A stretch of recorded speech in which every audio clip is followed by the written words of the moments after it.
तो बेसिकली बात होगी हाजमे की। तो जो डाइजेशन है इट्स अ वेरी, देखा जाए तो वेरी सिंपल प्रोसेस। मतलब सारे जो सिस्टम है उसमें शायद सबसे आसान यही है कि आप खाना खाते हैं तो वो खुराक की एक नाली होती है, उसके थ्रू वो जाता है, उसके बाद स्टमक में आता है, उसके बाद एक छोटी आंत होती है, एक बड़ी आंत, और फिर उसके बाद वो बाहर निकल जाता है, राइट।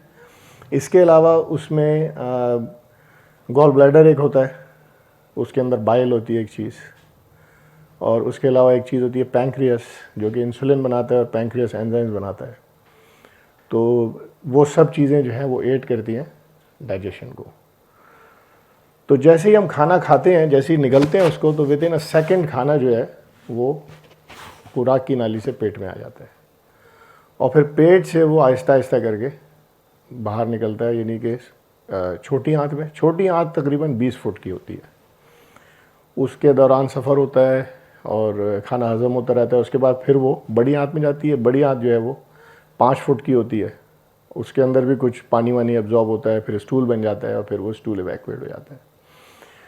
उसी हिसाब से हमारे जो मरीज़ आते हैं उनकी सिम्टम्स भी इन्हीं ऑर्गन से रिलेटेड होती हैं। जैसे कि कॉमन सिम्टम जिसे हम देखते हैं वो तो सीने की जलन, ये कॉमन गैस्ट्रोइंटेस्टिनल सिम्टम है। फिर खाना निगलने में तकलीफ़ होना, यानी कि उसको हम डिस्फेजिया कहते हैं, कि आप मरीज़ कहता है मैं खाना खाता हूँ फिर ऐसा महसूस होता है कि वो अटक रहा है, ठीक है ना। उसके बाद जो और कॉमन सिम्टम्स हम देखते हैं वो ऐसे हैं, जैसे कि खाना खाया उसके बाद कहते हैं थोड़ा सा खाना खाते हैं पेट भर जाता है, या खाना खाने के बाद पेट फूल जाता है, या गैस फील होती है। ये बहुत ही कॉमन सिम्टम है पूरी दुनिया में, पाकिस्तान में ख़ास तौर पे, कि गैस बहुत हो रही है, पेट फूल जाता है।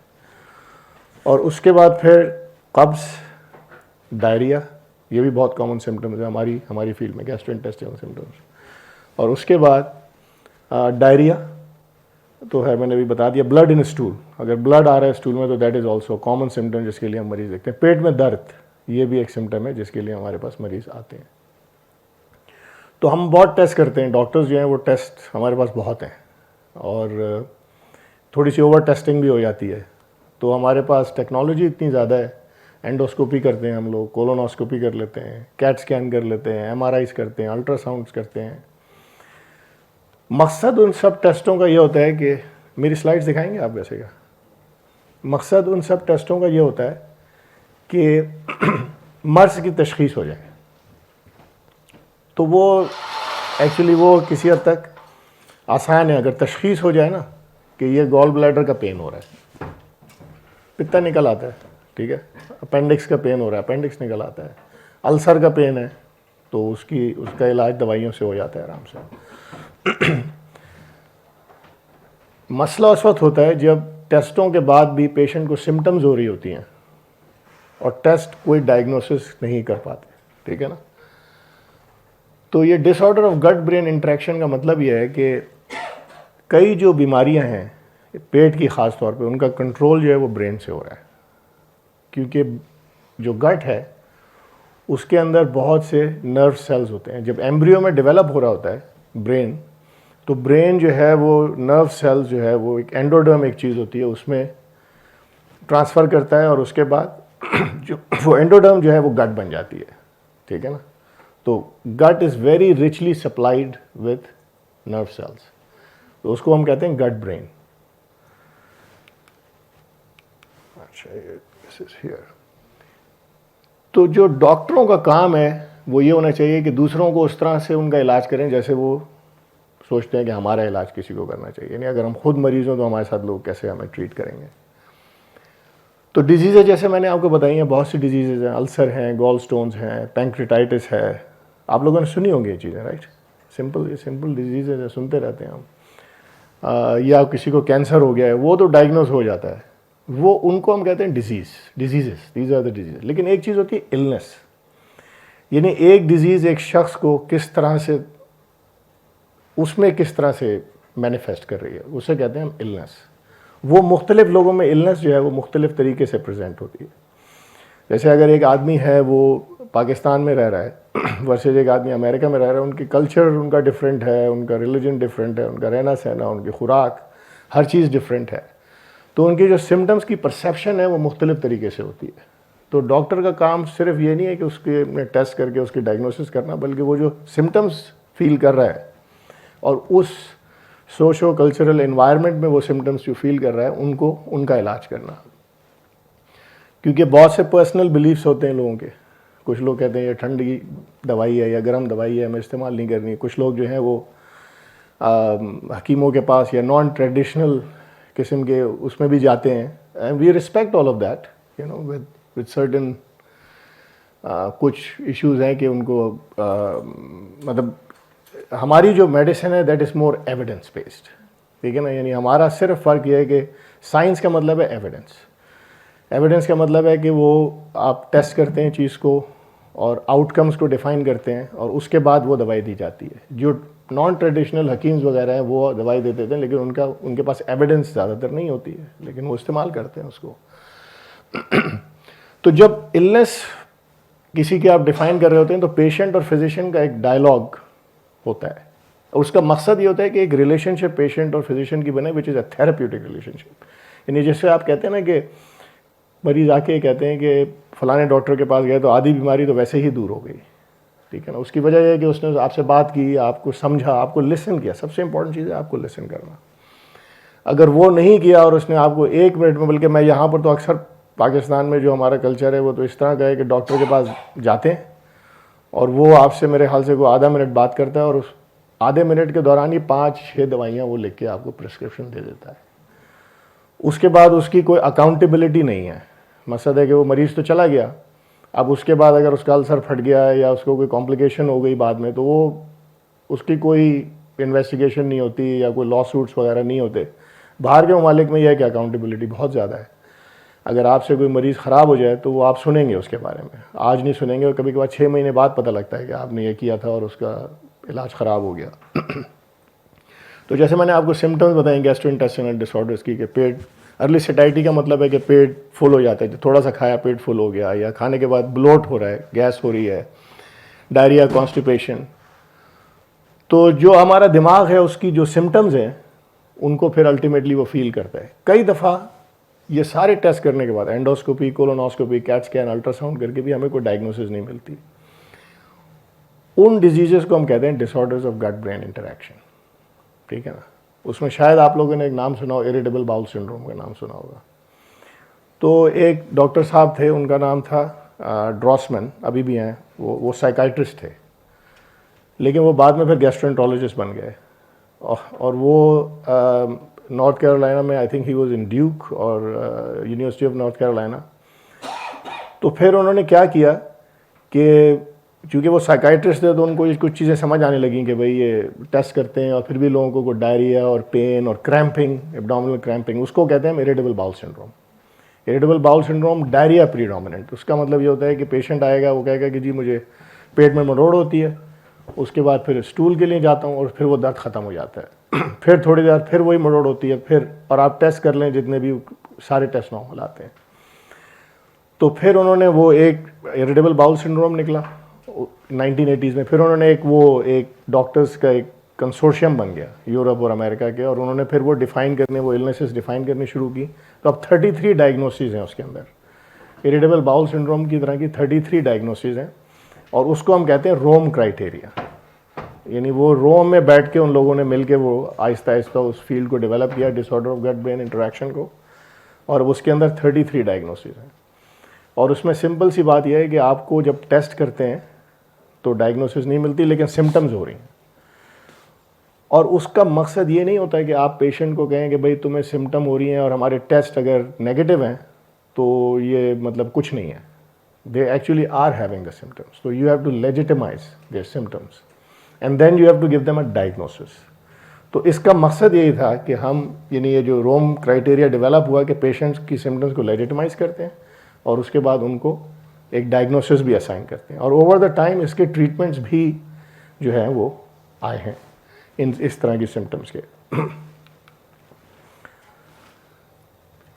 तो पहले जो मेडिसिन का मॉडल पिछले 40-50 साल में बना वो बायोमेडिकल इलनेस था, मॉडल था। उसका मतलब ये है कि कोई भी इलनेस जो है आपने उसको डिफाइन कर दिया, आपने कहा भाई तुम्हारा हमने एंडोस्कोपी की, उसमें अल्सर नज़र आ गया, बात ख़त्म हो गई, बायोमेडिकल, ठीक है ना।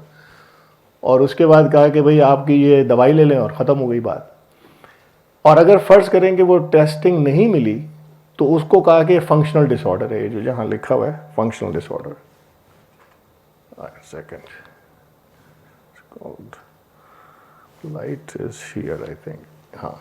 तो उसको ये फिर कहते हैं कि this is a functional disorder. Functional का मतलब है कि भाई आपके टेस्ट सारे नेगेटिव आ रहे हैं।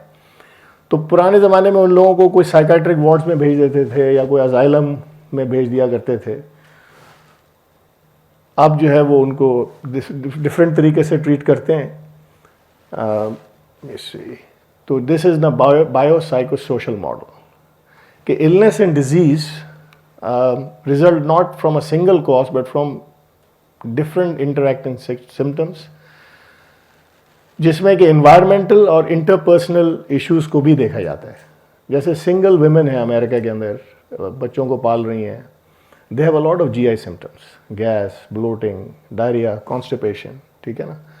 अगेन उनकी डायग्नोसिस का कोई आपको टेस्टिंग नेगेटिव आती है but they are experiencing symptoms, ठीक है ना। तो साइकोसोशल फैक्टर्स जो हैं वो उसके अंदर दे प्ले अ रोल। इसके अलावा अर्ली लाइफ फैक्टर्स, तो अब अपब्रिंगिंग हो रही है किसी की, बहुत सी चीज़ें होती हैं जो लोग छुपाते हैं, बता नहीं सकते। एक चीज़ है कि चाइल्डहुड में जो रेप है उसका बहुत ही स्ट्रॉन्ग रिलेशनशिप है with these type of symptoms, क्योंकि वो एक तरह का, एक चीज़ शायद आपने सुनी है, post traumatic distress syndrome, PTSD। तो अगर कोई इस तरह का कोई इवेंट हो जाए आपकी लाइफ में, आपकी मर्ज़ी के ख़िलाफ़ हुआ है, तो वो इवन टाइम के साथ साथ थोड़ा सा शायद वो इतना मैनिफेस्ट नहीं करता, लेकिन जब भी कोई भी चीज़ ऐसी होती है जो स्ट्रेस होती है तो आपके अंदर वो PTSD की सिम्टम्स दोबारा आनी शुरू हो जाती हैं। वो कभी कभार एकदम उल्टी कर देगा, या नोजिया उसको होना शुरू हो जाएगा, या ब्लोटिंग हो जाएगी, या डायरिया हो जाएगा। तो इसलिए उन पेशेंट्स की हिस्ट्री लेना जो है वो बहुत ही इंपॉर्टेंट होती है, ताकि आपको पता लगे कि अर्ली चाइल्डहुड ट्रॉमा तो नहीं है। फिर यह कि बच्चे जब रेज हो रहे होते हैं, हमारे यहाँ मैंने देखा है कि बच्चों को बहुत मतलब सख्ती से पाला जाता है। जैसे कि अगर किसी के ग्रेड अच्छे नहीं आ रहे तो उसको कहना शुरू कर दिया तुम तो बिल्कुल बेवकूफ़ हो, और तुम बजाय इसके कि उनको इनकरेज करें और देखें कि उनके अंदर, और मतलब हर बच्चा मुख्तलिफ होता है, हर बच्चे के अंदर सारी चीज़ें नहीं होती, but they have different talents, उसको आइडेंटिफाई करें। लेकिन उनको सप्रेस कर दिया आपने एकदम कि भाई तुम तो बेवकूफ़ हो बिल्कुल, तुम्हें तो सवाल ही नहीं करना चाहिए। तो वो चीज़ें जो है वो अंदर लेता है इंसान, उसके सबकॉन्शियस में चली आती हैं, उसका कॉन्फिडेंस लूज़ होता है, लेकिन वो फिर जिस्म के अंदर सिम्टम्स की शेप में वो चीज़ आती है। तो अर्ली लाइफ एक्सपीरियंस, और होता है कि जब हम पेशेंट से बात करते हैं, और पेशेंट जो है वो बेवकूफ़ नहीं होते, कि कोई आदमी दुनिया में बेवकूफ़ नहीं है। हम समझते हैं कि शायद बेवकूफ़ है, लेकिन होते नहीं हैं। मेरे ख्याल से 1-2 मिनट के बाद ही पेशेंट समझ आता है कि ये डॉक्टर जो है ये कुछ सिंसियर आदमी है या ये सिर्फ बेवकूफ़ बना रहे हैं हमें। जब वो ये समझ लेते हैं कि ये सिर्फ हमसे 2000 रुपये का नोट हमारी जेब से निकालने के लिए बात कर रहा है, तो वो आपको अपनी कहानी नहीं बताएंगे। लेकिन जब वो इनको ये समझ आ जाएगा कि ये वाकई सिंसियरली मुझसे पूछने की कोशिश कर रहा है, तो फिर वो बहुत सारी चीज़ें खुद ही बता देते हैं, आपको प्रोब भी नहीं करना पड़ता। एक दफ़ा आपको देखेंगे, अगली दफ़ा आते हैं वो आके बता देते हैं। तो this is very important to understand. और फिर उसके बाद उनका जो बिहेवियर होता है कि वो उस पेन या उस सिम्टम से कैसे उस कोप कैसे करें, जो कोपिंग मैकेनिज्म है वो भी उसी से डिफाइन होता है। तो कुछ लोग होते हैं वो क्या करते हैं कि इमरजेंसी रूम्स में जाना शुरू कर देते हैं, बार बार डॉक्टर के पास आ रहे हैं, फिर डॉक्टर बदलना शुरू कर देते हैं। कुछ लोग जो हैं वो घर के अंदर उसको मैनिफेस्ट करते हैं, कुछ लोगों की नींद उड़ जाती है। तो वो चीज़ें जो हैं, we have to as a physician we have to really understand that and treat that. तो जैसे मैंने आपको ये बताया कि ये जो सिम्टम्स हैं, तो ये तो होता ही है कि गट के अंदर जो है ना, जैसे मैंने आपको बताया था कि खाना आप खाते हैं तो ये मोटिलिटी, मूवमेंट हो रहा है गट के अंदर, ठीक है ना। यानी कि जैसे ही आप खाना निगलते हैं तो विद इन अ सेकंड इसको एसोफेगस से नीचे आना है और पेट के अंदर आ जाना है। अगर वो नहीं आएगा तो you will feel chest pain और you will feel heartburn, ठीक है ना। ज़रूरी नहीं है कि एसोफेगस के अंदर कोई ज़ख़म हो जिसकी वजह से ये हो रहा है। ये जो मोटिलिटी है, या आपके अगर अंदर दिमाग में कोई टेंशन या परेशानी है तो उसकी वजह से भी जो है वो रुक जाता है। इसी तरह स्टमक है, स्टमक भी एम्प्टी करता है फूड को। जैसे अगर लोग कहते हैं कि खाना खाने के 4 घंटे बाद तक तो कम से कम कुछ ना खाएं, क्योंकि पेट को एम्प्टी करने में 4 घंटे लगते हैं, खाने को निकालने में एटलीस्ट 4 घंटे लगते हैं। तो कुछ लोगों का वो एम्प्टी नहीं होता, वो वहीं पर पड़ा रहता है। इसका मतलब ये नहीं है कि उनके पेट में कोई रुकावट है या कोई कैंसर है, ज़्यादातर ऐसा नहीं होता। ये है कि स्टमक मूव ही नहीं कर रहा आगे, क्योंकि वो पुश वेव्स जो है वो माइंड कंट्रोल करता है, नर्व्स कंट्रोल करती हैं वो पुश वेव्स। इसी तरह फिर जो छोटी आंत है, बड़ी आंत के अंदर जो है वो कॉन्स्टिपेशन हो जाता है, वो मूव ही नहीं कर रही, खड़ी हुई है एक जगह पे। फिर उससे जब स्टूल मूव नहीं करेगा, जब स्टूल रहेगा तो उससे ब्लोटिंग हो जाती है, दर्द हो जाता है। तो this is really disorder of gut brain interaction, motility disorder है, ठीक है ना। It's a motility disorder, it's a functional disorder. ये चीज़ें आप लोग अगर कभी पढ़ेंगे, गूगल वगैरह करें, तो आप देखेंगे कि फंक्शनल डिसऑर्डर है या मोटिलिटी डिसऑर्डर है। It's not a structural problem. Structural problem तो डिफाइन हो जाता है कि भाई कोलन कैंसर पड़ा हुआ है कोलन में, बड़ी आंत के अंदर, उसकी वजह से स्टूल नहीं निकल रहा बाहर, वो तो आसान है, डायग्नोज कर लिया आपने, देख लिया। लेकिन you can still have a lot of symptoms. दूसरी बात यह है कि ब्रेन और गट हार्ड वायर्ड है एक दूसरे के साथ। जैसे मैंने बताया कि एम्ब्रियो के अंदर ही वो नर्व्स जो है वो गट में चली जाती हैं, तो ब्रेन को कोई भी चीज़ अफेक्ट करेगी, it is going to affect the gut as well. And it's a bidirectional, यानी अगर फर्ज करें कि brain is affected, the gut will be affected. If the gut is affected, brain will also be affected. It goes both veg.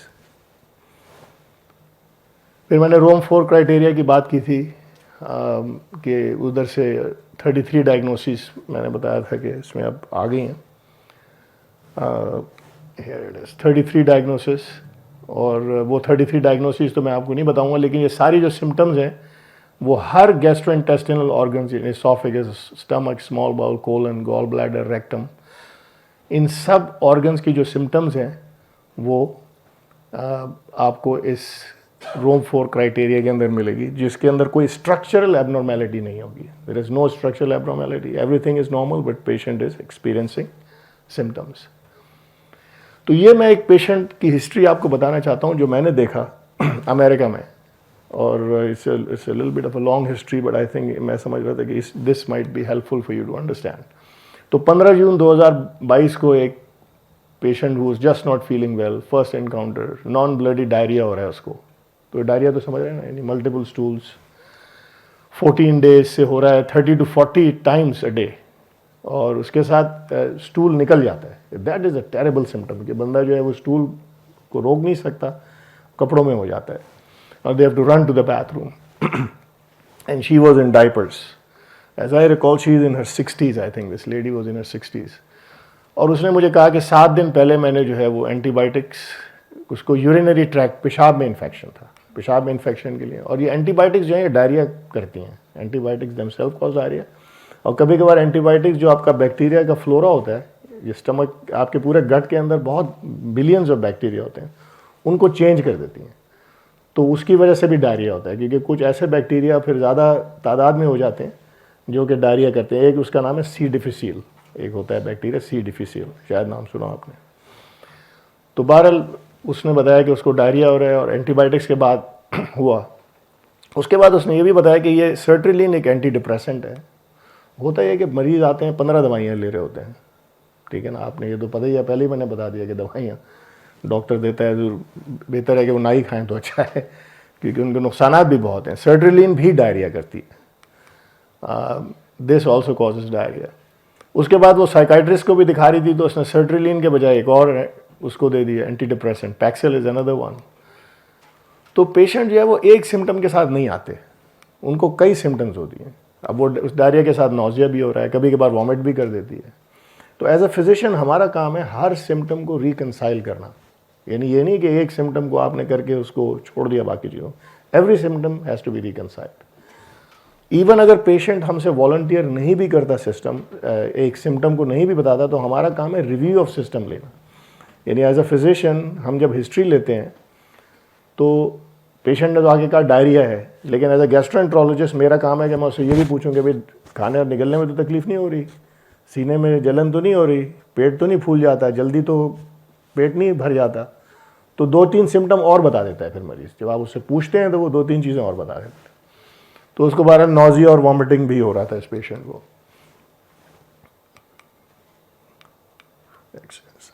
Okay, फिर chronic low back pain भी है। Hydrocodone is a narcotic, यहाँ पे narcotics इतनी ज़्यादा नहीं है पाकिस्तान में, अमेरिका में बहुत ज़्यादा है।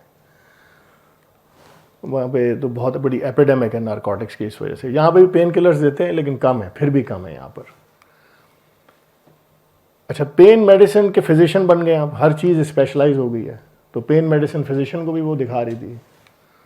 उसने कहा कि भाई you are burning through medications, you are taking too many, तो he didn't want to give her a lot of pain medicine. तो ये भी एक होती है चीज़ कि जो we are accountable in America at least to not give pain medication, वो एडिक्टिंग होती है, ठीक है ना। तो फिर एट सम पॉइंट अगर डॉक्टर ये फील करे अब्यूज़ हो रहा है इन दवाइयों का, तो वो नहीं देता, फिर वो प्रिस्क्रिप्शन नहीं देता। तो वो उनका जो पेन डॉक्टर था उसने उसको कहा कि भाई तुम you are burning through your medication and your urine drug screen, तो यूरिन में देखते हैं कि ड्रग्स हैं कि नहीं है। तो अगर कोई कह रहा है वो दवाई नहीं ले रहा लेकिन यूरिन में आ रहा है, तो इसका मतलब है वो गलत बात कर रहा है, झूठ बोल रहा है। तो फिर डॉक्टर उसको कहता है कि मैं तुम्हें अब नहीं दूंगा क्योंकि you are not telling me the truth, right. तो इस तरह की भी कोई चीज़ उनके साथ हो रही है। फिर उसके बाद एक मेडिकल हिस्ट्री होती है चार्ट में, तो बहुत बड़ी हिस्ट्री, डिप्रेशन भी चल रहा है, हाइपरटेंशन, 2-3 दवाइयाँ हाइपरटेंशन की भी चल रही हैं, farmer smoker, using marijuana.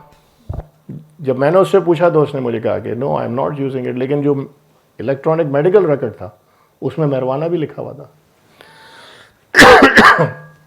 She said she was not using any alcohol, ठीक है। तो उस वक्त जब मैंने फर्स्ट टाइम उसको देखा तो मैंने उसको कहा कि उसकी दवाइयों को कम करने की कोशिश की। पहला काम तो शायद ये किया था, 1 सेकंड,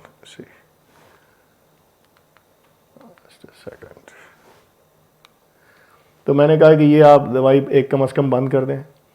कुछ ब्लड टेस्ट किए, स्टूल का टेस्ट उसको ऑर्डर कर दिया, और उसके बाद उसको कहा कि मैं तुम्हारी स्कोपिंग भी करूँगा क्योंकि डॉक्टर को भी तो जिंदा रहना है ना। तो कई दफ़ा इन टेस्टों का फ़ायदा नहीं होता, ये मैं आपको बता दूँ। कई दफ़ा ओवर टेस्टिंग जो है ना वो बहुत ज़्यादा होती है। अमेरिका में तो ख़ास तौर पे होती है क्योंकि it's a very technology driven country, और आपको शायद ये भी मालूम हो कि अमेरिका में $2 या $3 ट्रिलियन का बजट है, हेल्थ बजट साल का, और उसके बाद भी मतलब कम पड़ रहा है, अभी भी वो कम है। उसकी वजह गालिबन एक शायद ये भी है कि ओवर टेस्टिंग है, बाकी उसकी और भी वजूहत हैं, इंश्योरेंसेस वगैरह। बहरहाल मैंने उसका एक कर दिया क्योंकि वो 60 साल की थी। कोलोनोस्कोपी हर बंदे को जो 50 साल से ऊपर है अमेरिका में कहते हैं करानी चाहिए। उसकी वजह यह कि कोलन कैंसर अमेरिका में बहुत कॉमन है। ये रिकमेंडेशन हम पाकिस्तान में इसलिए नहीं दे सकते कि हमारे पास एविडेंस नहीं है कि पाकिस्तान में कोलन कैंसर कितना है और क्या कोलोनोस्कोपी करने से कैंसर रिस्क कम होगा कि नहीं होगा। पाकिस्तान में हमें इसका नहीं पता, चूँकि अमेरिका में एविडेंस है इसलिए इंश्योरेंसेस पे करती हैं उस प्रोसीजर के लिए। तो बाद मैंने ये सारे उसके टेस्ट ऑर्डर कर दिए, और उसके बाद मेरे पास EMR में अजीब किस्म की मैसेजेस आने लगी। सॉरी मैं बार बार इसको ख़राब कर। तो उसने टाइटल कर दिया मैसेज को माई लाइफ, तो मैं भी घबरा गया। Actually I didn't get the messages for few days. Electronic medical record, तो अब ये सारा इलेक्ट्रॉनिकली लिखते हैं ना नोट्स हम। पाकिस्तान में भी एक फ़ैशन हो गया है। पाकिस्तान में तो दिस इज़ टेरेबल, क्योंकि वो इतने सारे नोट्स लिख रहे हैं, कोई पढ़ता ही नहीं उन्हें, और वो एक पूरी की पूरी एक इंसाइक्लोपीडिया हर मरीज़ की बन जाती है और पता ही नहीं है कि उसमें लिखा हुआ क्या है। अमेरिका में भी ये चीज़ चल रही है because of this electronic charting. तो उसकी मैसेज आ गई कि diarrhoea 24/7, hurting, weakness, too weak to come into office for appointment. अच्छा, उसकी मैसेज उस दिन मैंने पढ़ी, मैंने उसको मैसेज रिप्लाई किया है कि need stool specimen before starting treatment. Patient को फिर मेरे जो मेडिकल असिस्टेंट था उसने कहा कि आप उनको बता दें, उनको मैसेज दे दी गई, क्योंकि डॉक्टर जो है वो बगैर डायग्नोसिस के हम लोग दवाई नहीं देते। तो चूँकि डायरिया की कोई डायग्नोसिस नहीं थी, तो diarrhoea is actually a protective reflux, क्योंकि जब डायरिया हो रहा है इसका मतलब क्या है कि वो कोई चीज़ निकालने की कोशिश कर रही है ना, body is trying to get rid of something, फिर इन्फेक्शन और समथिंग। अगर उसको मैं कोई ऐसी दवाई दे दूँ, जैसे आपने सुना होगा नाम इमोडियम या लोमोटिल का, वो आप दे देंगे वो लॉक हो जाएगा, उसमें यह कि जो जहर है वो जो निकाल रही है बॉडी, वो आपने बंद कर दिया बगैर डायग्नोसिस के, तो वी डोंट डू इट। तो मैंने उसको कहा भाई स्टूल आप कराएं, हो सकता है इन्फेक्शन हो, I can not give you medicine. फिर 21 जून को फिर आ गया मैसेज, स्टमक डिस्टेंशन, फिर फ़ोटो भी लगा दी अपनी कि देखें मेरा पेट इतना ज़्यादा। EMR में इलेक्ट्रॉनिक मेडिकल रिकॉर्ड में फ़ोटो भी पेशेंट ने लगा दी कि मेरा पेट इतना बड़ा हो गया है। Unable to fit into clothes, wants to get through, get things under control so she can get back to who I am. Then she said that 22 जून को कि मुझे स्टूल सैंपल के जो डब्बे वब्बे हैं वो मिल गए हैं अब. Thank you so much for your interest and help in this case, and I am in the right place to get help. So at least she's thinking, I'm listening to her, maybe, she's happy. 25th June, doctor, I do not know how much more of this I can take. Pain in back or leg, और आपको बताया था कि pain तो back में उसको chronic है भी. Unable to sleep. Everything going into the mouth comes out in the form of a runny stool. And asking to advise her about her test results. और जून 26 को लिख रही है, I don't know how much longer I can stand this without getting an answer from you. I have tried using alcohol to kill the bacteria in my stomach. Now she is drinking. I tried a little bit of peroxide and it made me very, very sick. I need to know soon what is wrong with me. Please advise me as to when I may hear from you. Each day I am tormented. अच्छा, ये जो messages हैं मेरे ख्याल से couple of days I didn't get them. It was the weekend. ठीक है ना. तो she is getting more and more frustrated because she is sending me messages. और हमारा सिस्टम भी उस वक्त ऐसा था, मेरी नई जॉब थी. टिपिकली ये होता है कि वीकेंड में भी आपको आंसरिंग सर्विस के थ्रू मैसेज मिलती है, लेकिन हमारी आंसरिंग सर्विस, ये अमेरिका में आप सोचें, answering service was not activated, so I was not getting her messages. So I came on a Monday and I am reading all of this, और मैं कह रहा हूँ भाई ये तो अपने आप को मार ना ले. Mean she is looking very depressed. So ये देखें लिखा हुआ है कि June 21-26 messages not receive by doctor. अच्छा, अब यहाँ पे अगर लॉ सूट हो जाएगा ना, तो वो क्लिनिक वालों की जिम्मेदारी नहीं, जिम्मेदारी डॉक्टर पे ही आएगी. Although I didn't even get any messages, but it would be hard for me to defend myself even then, because I am still responsible. वो कहेंगे भाई आपने क्यों नहीं मेक श्योर किया कि आपके मैसेजेस मिले. This is again your responsibility. तो फिर उसके बाद जून 26, can you refill my narcotic for my back and leg pain. अब मुझसे नारकोटिक मांग रही है. अब नारकोटिक तो मैं कभी भी नहीं दूंगा, right. That's not under my domain. The pain specialist हैं. तो मैंने उसको मैसेज किया. मैंने उसको कहा कि आपने प्राइमरी केयर डॉक्टर जो आपको पहले देता था उनसे आप ये ले लें पेन मेडिसिन, वो तो आपको ज़्यादा बेहतर जानती हैं. तो June 28 I give another message to endoscopy and colonoscopy इस हफ्ते करा लें. और आपको बताया कि आपकी सारी मैसेजेस मिल गई हैं. और फिर उसके बाद मैंने बात की और मैंने फिर ये नोट डाला, patient noted to be extremely pleasant and I told her about all of this. So I documentation is very important. हम लोग वहाँ अमेरिका में बहुत ज़्यादा डॉक्यूमेंटेशन इसलिए करते हैं कि लॉ सूट्स हो जाते हैं वहाँ पे. And medical record is a legal document, क्योंकि होता यह है कि 2 साल के बाद लॉ सूट होगा. ये सारी चीज़ें जो हैं वो ये आ जाती हैं सामने. उसके बाद वो जो प्लेंटिफ का लॉयर है वो सारी चीज़ें ले जाता है अपने साथ. उसके बाद वो पूरा केस बनाता है आपके ऊपर. ये सब चीज़ों से हम लोग गुजर चुके हैं पिछले 25-30 साल में. I think it is a good thing. I personally think it's a good thing, क्योंकि अगर फर्ज करें if you have wronged somebody, right, then that person has a right to ask you why didn't you do it, right, and should be compensated. And specially in medicine where a patient lost his life or got severely damaged, and he must be compensated. That is why I think lawsuits are okay, or complaints are okay, because that keeps you in check. Pakistan में ऐसा नहीं है. जो मैंने देखा है पाकिस्तान में, जब भी मुझसे गलती हुई, मैंने 5 साल यहाँ प्रैक्टिस किया एज ए गैस्ट्रोएंटरोलॉजिस्ट, तो कई लोगों को मैं देखा वो कहते हैं अल्लाह की मर्जी से हो गया. अल्लाह की मर्जी से नहीं हुआ. आपने नहीं जिम्मेदारी ली, आपने अल्लाह पे डाल दिया. और ये मुल्क अल्लाह ही चला रहा है. और मेरे ख्याल से इसमें भी बड़ी हद तक सदाकत है, अल्लाह ही चला रहा है इस मुल्क को. और जब भी ये मुल्क एक जगह खड़ा हुआ भी है, राइट. तो बहरहाल उसके बाद उनसे बात हो गई. उसके बाद 28 जून को मैंने उनको अपॉइंटमेंट भी जल्दी दिया, वो उसने मिस कर दिया 28 जून का. अब मैं बड़े आराम से कह सकता हूँ भाई पेशेंट की गलती है, अपॉइंटमेंट पे नहीं आती है, टेस्ट के लिए नहीं आती है, but we don't want to give up on our patients, right. Then she sent another message. I'm so sorry. I know you guys worked hard to get me in this Thursday, and I really wanted to get the help. I don't know what the next step is. I'm so very sick. You still have no answers. I know. You're trying to help me, and thank you for that.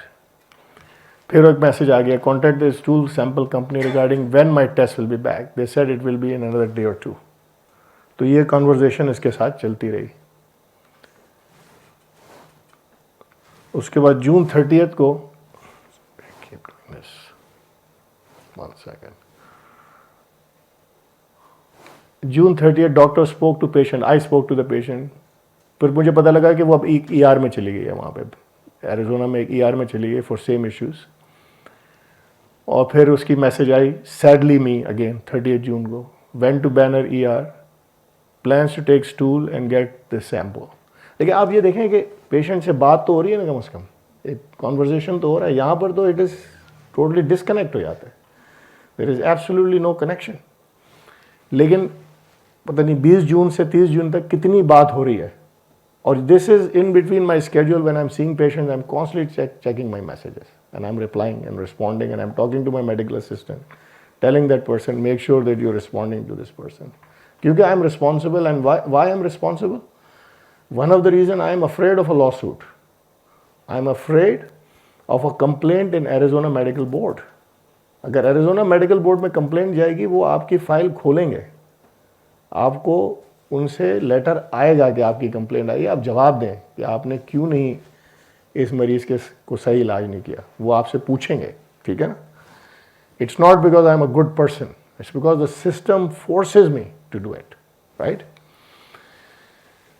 So doctor communicated with staff on June 30, please schedule her scopes this week if possible, get records from Banner. जाहिर बात है मुझे, अच्छा ये भी चीज़ बड़ी important है कि जो मरीज़ का इलाज होता है वो सिर्फ मतलब ऐसा नहीं होता कि आपने आप यहाँ पर तो आधा मिनट करके बात करके इलाज हो जाता है। आपको उसके सारे रिकॉर्ड्स रिव्यू करने। अगर वो बैनर ER में गई है तो उसके कुछ खून के टेस्ट हुए होंगे, कुछ उसकी हिस्ट्री ली होगी, वो भी मुझे पता होनी चाहिए। उसके बाद ही मुझे समझ आएगा ना कि हो क्या रहा है। I have to know that. So doctor communicated with staff, schedule the scopes and this and that. She did get prescription for loperamide and ciprofloxacin. तो ER वाले ने बहरहाल उसको कोई दवाई दे दी, मैंने तो नहीं दी अभी तक, हालांकि मैं गैस्ट्रोएंट्रोलॉजिस्ट हूँ। ER वाले ने दवाई दे दी और उससे उसका डायरिया रुक भी गया। He was better than me, right. अब पता नहीं वो दवाई से रोका है या खुद रुक गया अपना लाइफ कोर्स करके, क्योंकि एक डायरिया की भी एक लाइफ होती है ना, 1 हफ्ता 10 दिन बाद कई चीज़ें ना ठीक हो जाती हैं, खुद ही से ठीक हो जाती हैं। बॉडी जो है ना उसमें बड़ी ताकत है इंसान की बॉडी में, और जब आप ज़्यादा दवाइयाँ देते हैं कभी कभार उससे चीज़ें ख़राब हो जाती हैं। Let the body heal itself, ठीक है ना। जैसे कभी किसी के कमर में दर्द हो गया, वो कह रहा है ऑपरेट करा लो यार घुटने में दर्द हो रहा है, मैं इसको काट के ठीक कर दूंगा, वो ख़राब कर देगा। और it heels up. Physical therapy is a great field now, right, क्योंकि वो दे improve your strength and flexibility with the therapy. So July 2 inform by patient the ER। तो अल्टीमेटली ER ने उसको कन्विंस किया कि भाई तुम्हें कोलोनोस्कोपी करवानी है, you have to do it, you know. So I think she did get it done. तो मैंने कर ली उसकी, जो कि मेरी ट्रेनिंग है 3 साल की गैस्ट्रोएंट्रोलॉजी की, वो that's a big deal, right. Colonoscope करके सीकम में पहुंच गए। Caecum is the end of the colon, the world for a gastroenterologist ends at the caecum. मैं कहता था अगर आप उससे ज़्यादा काबिल हो गए हैं तो you might go a little bit more distance, you know, beyond the caecum. लेकिन really that's, and at least I tell my fellows, my trainees, that the purpose of me teaching is you not a colonoscopy, is to you to be a doctor, a physician with an endoscope. So you're a doctor first and your endoscope is in your hand as a tool, but you still have to listen and you have to diagnose, right? तो उसकी जो है वो कुछ बीमारियां निकल भी आई उसमें स्कोप में। उसको कुछ अल्सर्स थे, एसोफेगस में अल्सर पड़े हुए थे, तो वो तो ट्रीट हो जाता है। और फिर उसको एक कंडीशन आ गई, इसको हम कहते हैं माइक्रोस्कोपिक कोलाइटिस, जिसमें कोलन, आंखों से तो हम कोलोनोस्कोपी कर रहे हैं, सही नज़र आती है, लेकिन जब बायोप्सी लेते हैं, टिश्यू लेते हैं, तो उसमें इन्फ्लेमेशन आ जाता है, तो वो भी निकल आया बाहर। लेकिन चूंकि उसका डायरिया ख़त्म ही हो गया था, I did not even have to treat her microscopic colitis. Microscopic colitis खुद ही ठीक हो जाता है। लेकिन उसके मैंने 7 पॉलिप्स भी निकाल लिए। ये जो पॉलिप हैं ये कैंसर बन जाते हैं, बिकॉज शी वॉज 60। अगर इसको छोड़ देंगे तो 4-5 साल बाद शायद कैंसर बन जाता है। तो that was good that those polyps got taken care of, you know. That is why the life duration और life span is increasing, right. It's like in United States 78-79 है, जापान में इट्स 88। लेकिन probably the life expectancy in US is lower because of the crimes and the use of drugs, those kind of things. लेकिन lot of people who have healthy life and good medical care in US, they can live in their late 80s, 90s, you know, they have a very long life. So, अब ये सब हो गया, तो July 22nd, again complaining, all over body pain, difficulty getting out of bed. believes it is related to anesthesia. तो अब colonoscopy के बाद एक और मुसीबत आ गई कि भाई मैं I can not get out of bed. She is not a bad person.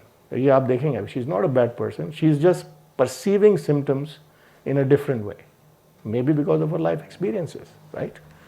She has a lot of symptoms. Then I called her. She said she is very weak, can't move. अब ये तो घबराने वाली बात है ना. आपने procedure किया और पेशेंट कह रहा है मैं मूव ही नहीं कर सकता, एनेस्थीसिया भी मिला है, ठीक है ना. कहती खाना खा सकती हूँ, बात कर सकती हूँ. So those were good science कि भाई खाना खा रहा है, बात कर सकता है. तो मैंने कहा, लेकिन मैंने फिर भी कहा, मैंने कहा अगर आपको इतनी सिम्टम्स हो रही हैं तो आप ईआर चले जाएं. अगर बिल्कुल ही नहीं हिल सकते हैं तो आप, हमारे हॉस्पिटल के साथ ईआर भी है नीचे, तो मैंने कहा वहाँ पे आप आ जाएं. उसने कहा मैं तो ईआर नहीं जाऊँगी, I want to stay home with my daughter. It's up to you, right. So I gave her an appointment after this a month later in August 22nd, because obviously my clinics are full, right? And I've already scoped her. I know. I talked to her. I said, let's see you back in 4 weeks. उसके बाद फिर उसने July 26 को phone किया and she said that she is now having swelling in the neck, you know, right leg में कोई lymph node है बाहर. फिर August 22 को फिर बात हुई. इसने सर्ट्रेलिन जो वो डिप्रेशन वाली थी वो बंद कर दी है. डायरिया ख़त्म हो चुका है, may be because of this loperamide. अब उसको कुछ पेट में दर्द शुरू होना हो गया, ब्लोटिंग हो रही है और वो डकारे ले रही है, belching. That's a GI symptom also, right. Belching हो रही है, पेट जल्दी फुल हो जाता है, अपसेट स्टमक है. She is only eating eggs and soup, also has nausea. फिर किसी ने उसको एक और एंटी डिप्रेशन दे दी. ये भी वहाँ पे भी होता है, एक दवाई से दूसरी दवाई चेंज कर दी. मैंने उसको ये दवाई मैंने दी थी, इससे जो है वो अल्सर इसोफेगस के हील हो जाते हैं. उसने कहा कि कुछ फ़ायदा तो हुआ है, बट देन शी सेड कि इससे भी मुझे कुछ साइड इफ़ेक्ट हो रहे हैं, कोई ब्लोटिंग हो रही है. तो फिर मैंने उसको उसी तरह की एक डिफरेंट मेडिसिन पे चेंज कर दिया. एब्डोमिनल ब्लोटिंग मैंने कहा हो सकता है, इसको गॉल स्टोन्स हो रहे हैं. तो now I am trying to rule out structural disorders still, क्योंकि ब्लोटिंग जो है वो गॉल स्टोन से भी होती है. तो मैंने कहा एक अल्ट्रासाउंड करा के देख लेते हैं कि गॉल स्टोन तो नहीं. That is why there is so much expense, right.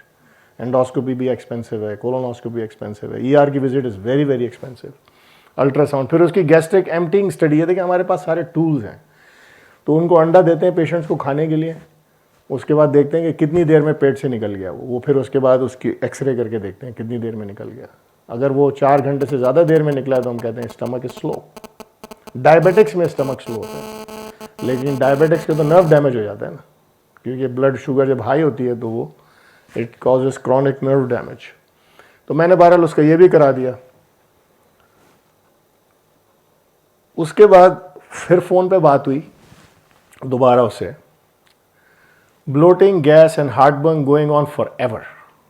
She is so sick, she is on the couch all the time and she is taking a lot of Rolaids. Rolaid जो है antacid होती है, antacid tablets नहीं होती, this is an antacid, right. उसको कह रहे कि एसिड, अच्छा acid reflux is a very common GI symptom. और जैसे जैसे एज ज़्यादा होती है, मोटापा बढ़ जाता है, smoking, alcohol, that causes reflux of acid back, ठीक है ना. वो बड़ी it's a very common thing. And this is the medicine. यहाँ पे वो राइजैक, ओमेप्राजोल, प्राइलोसैक के नाम से आती है, वहाँ पे एस्मोप्राजोल. Everybody is on this medicine pretty much in our practice, at least 50% of the people. लेकिन हम लोग ये भी कहते हैं कि एसिड अल्लाह ताला ने जो दिया है, if there is a God, तो वो एसिड जो है उसकी किसी वजह से है ना, जिसमें आपने पूरा ही बंद कर दिया एसिड, तो ओवर टाइम उसके भी साइड इफेक्ट्स हो सकते हैं, क्योंकि एसिड की भी कोई वजह है ना, डाइजेशन में एड करता है, बैक्टीरिया को मारता है. फ़ोन पे बात कर रही है, मुझे कह रही है मुझे चक्कर आ रहे हैं, stomach is hurting, she's taking medication, then she's hoping to go back on another antidepressant, not taking any pain medicines, looking for another pain doctor. She has this pain for 5 years. That's the only thing that makes her get up and live. The pain medicine make her go, you know, she can get better control of pain and she can move around. She lives alone, has to take care of her home, garbage. She cannot get ointment to her back by herself. She lives alone. And that's a tragedy in America. You know, there's just, people are alone, lonely. यहाँ पे भी हैं, I'm sure यहाँ पे भी होगा. Probably less, maybe. I don't know. अच्छा, she has a daughter in California, और वो डॉटर जो थी she was really caring actually, but she has a job in California, she has a family, she lives in Arizona, that's like 2-3 hour flight. तो जब उसकी endoscopy मैंने की थी तो वो आई थी. She talks to her on the phone but she is busy, so she emails her daughter. उसी से वो खुश हो जाती होगी, ईमेल करके ही वो बात करती है बेटी से अपनी. Her psychiatrist speaks to her on phone every 2 weeks. She sees her for about a couple of months. She was seeing another one through another system but talked to her once. और जो PCP जो उसका primary care physician है, तो America में structure ऐसा है कि एक प्राइमरी केयर डॉक्टर होता है, इज द गेट कीपर. वो आपको देख रहा होता है, फिर वो आप रेफ़र करता है पेशेंट को. गैस्ट्रोएंट्रोलॉजिस्ट, साइकाइट्रिस्ट, पेन डॉक्टर, उसकी जिम्मेदारी है रेफरल्स करना. लेकिन अल्टीमेटली एक जिम्मेदारी प्राइमरी केयर डॉक्टर की भी है. ठीक है ना. तो अगर फ़र्ज़ करें कि वो दूसरे डॉक्टर से मुतमईन नहीं है तो एंटी डिप्रेसेंट खुद भी लिख सकता है. She was using marijuana years back. She used to smoke when she was in her 20s. However, she tried gummies about 3 months ago and she tried for 2 to 3 days and they did not work. तो वही बात है कि इसको मैंने कहा था devils is in detail. जैसे जैसे आप पेशेंट को समझते हैं उसकी बातें समझने शुरू हो जाती हैं, आपको उसकी स्टोरी खुलनी शुरू हो जाती है आपके सामने. फिर उसके बाद उससे इतनी ज़्यादा बात हो गई तो she said she used to work in sales, she was very good at it and she got her own car from the company, so she was very proud of that. You know, she was working for this Armour hot dog and she was the hot dog queen. She stopped working 6 years ago. She was married, separated about 10 years ago, no friends. She has aged 10 years in last year and she has gained 20 pounds. Obviously she's not happy about that either, right? फिर उसकी मैंने daughter से बात की phone पे. I called her. I keep messing it up. Daughter told me that her mother has loose stools. She's afraid to eat. This is going on for a long time, at least 3 months, and even before that. On Mother's Day, she wanted to order food, but she did not want to eat. So I think the daughter came on the Mother's Day to visit her, right? Her depression is long standing. Her depression became deep when she had to move out of her home and caused a lot of problems, I guess, internal things. She moved out of her house last May 2021. She was told to move within 30 days. She was living in a van. She was feeling very insecure, not confident. This is the disorder of gut-brain interaction, right? This is how she's perceiving what problems she's having in her life right now. Van mein reh rahi hai. She's feeling insecure, she has gained weight, right? She does not make good decisions, she becomes flippant. This is new for her since last year. Her personality has changed. And you can see what is happening in her life, right? Personality changed. Scoliosis होता है, back जो है ना वो टेढ़ी हो जाती है, तो उसकी वजह से पेन है. She comes across as pain seeking. अब वो खुद ही मुझे बता रही है कि लोग समझते हैं जैसे मैं दवाइयाँ लेना चाह रही हूँ दर्द की, मगर ऐसा नहीं है. I am really in pen and I think she is right, she is in pen. Years ago she was pain seeking and then she said that at some point in my life I was pain seeking, यानी मैं दवाइयाँ मांगती थी, but not now. She lives by herself. She was okay until last year. She had a couple of friends, but when she had to move out, living in the van, that changed something in her psyche. She tried to go to a halfway house. अब उसके पास van के बजाय वो halfway house ही होता है कि आपको अगर कोई psychiatric problem है या कोई alcoholic है तो there are some, government gives you some places to stay. That's a halfway house, you know. फिर उसके बाद जैसे her husband was physical and mentally abusing. That's very, very common. And they will tell you. They will ultimately tell you if they trust you. If you gain their trust. She has a son, but she's not on speaking terms. Right? She had trauma in her childhood. Her dad died. Sister died young, gunshot wound. She was gang raped at 16, molested by a family member. This is a true history. This is my patient. Right? She had drug addiction and stopped it after her teenage years. When she had her daughter, a lot of teenage pregnancies in US, a lot of them. She was never an IV drug user. was smoking and snorting heroin, etc. So she had pretty much of a hard addiction as a young person, you know. She went to the University of Hawaii but did not complete her degree. CJ.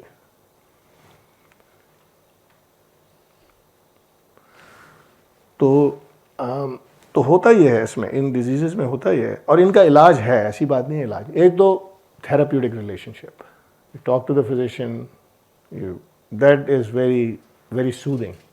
And then there are medications that can be used as well. उनके behind भी science है. There is science behind the use of those medications as well. I will try to explain that. होता ये है कि patient experiences pain. अब इस patient की आपने history देखी, pain, disability, expects cure. Then she goes to ERs and requests tests. Testing जैसे मैंने बताया, फिर टेस्टिंग शुरू हो जाती है, एक सीटी स्कैन, दूसरा सीटी स्कैन, एक अल्ट्रासाउंड, एक एंडोस्कोपी, एक कोलोनोस्कोपी। फिजिशियन जो है वो कहता है कि भाई मुझे तो कुछ मिला ही नहीं, दैट हैपेंस राइट, सारे टेस्ट नेगेटिव आ रहे हैं। तो फिजिशियन भी थक जाता है, you know, physicians get drained, they have a biased attitude, so it is very easy to be biased against her right. ये बार बार आ रही है, कंप्लेन कर रही है, अजीब अजीब ड्रामेटिक किस्म की मैसेजेस कर रही है, and you can be what this is a problem.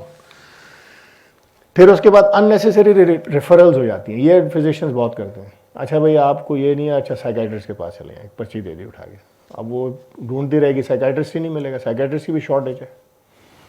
यानी अपनी जो जॉब है वो दूसरे को आगे बढ़ा दी। फिर सर्जन जो है वो कोई गॉल ब्लैडर निकाल लेगा, कोई अपेंडिक्स निकाल लेगा। इन लोगों की सर्जरीज बहुत हो जाती हैं, ज़रूरत नहीं होती, a lot of times they don't need it.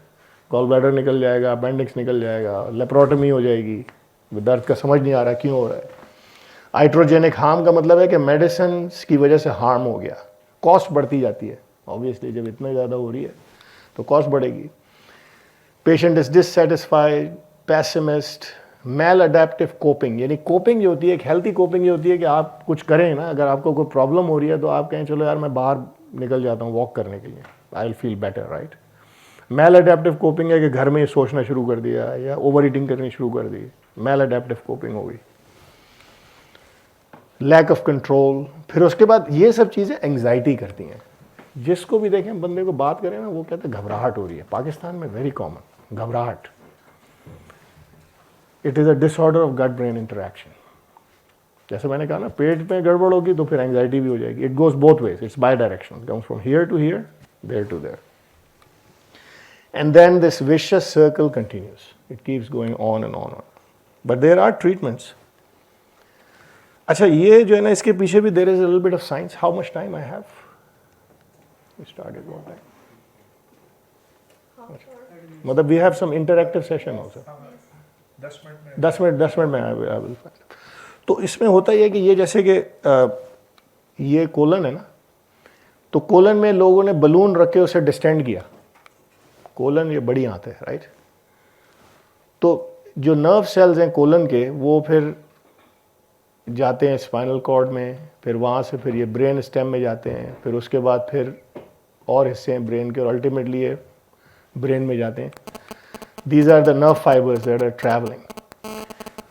तो ब्रेन के हिस्से हैं ऐसे जो कि इमोशंस को कंट्रोल करते हैं राइट, दे कंट्रोल इमोशंस।